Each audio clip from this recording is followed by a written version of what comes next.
Hi guys, I just wanted to do a quick update just to follow my Chemiclean treatment. So I did a Chemiclean treatment on the tank 10 days ago to get rid of green cyano.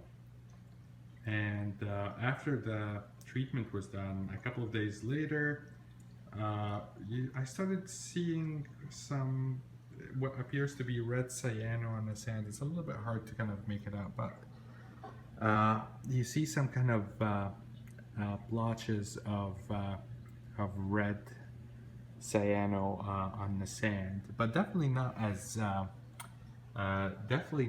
bad as before.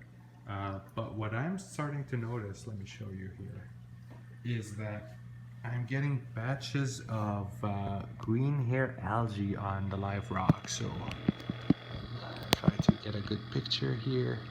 So you kind of see it in that spot here. It's not bad, but I never had this.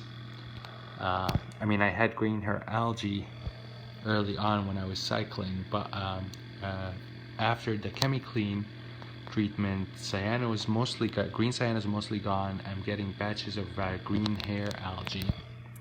Okay, so before the Chemiclean treatment, my nitrates were 5 and my phosphates were undetectable. I feed the tank 3 times a day, so I think the phosphates were undetectable because the cyano was essentially consuming them. When I started doing the Chemiclean treatment and as the cyano died, my phosphates have been increasing.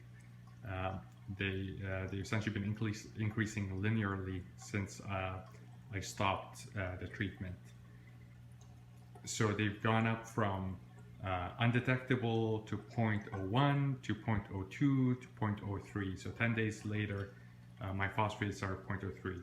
So this is obviously a cause for concern because I don't want to have a phosphate spike and lose all of the colors on my coral.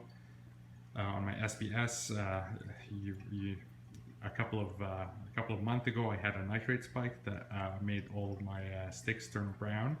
So far, this hasn't affected the colors of my coral, but I think I'm going to have to step in with either some GFO to bring the levels back to low, or maybe start growing chaetomorpha in my refugium.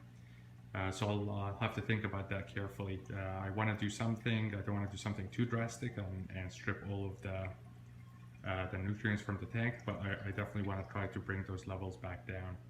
So I think what's happening is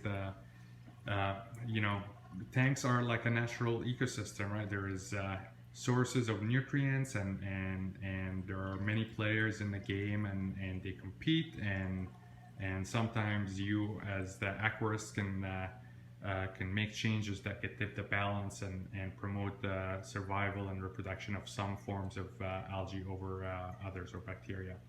Ultimately, I have to do a better job at controlling nutrients in the tank. So I'm gonna think hard about whether I want to go through using GFO or starting growing macroalgae in my refugium, and I will report back. All right, bye.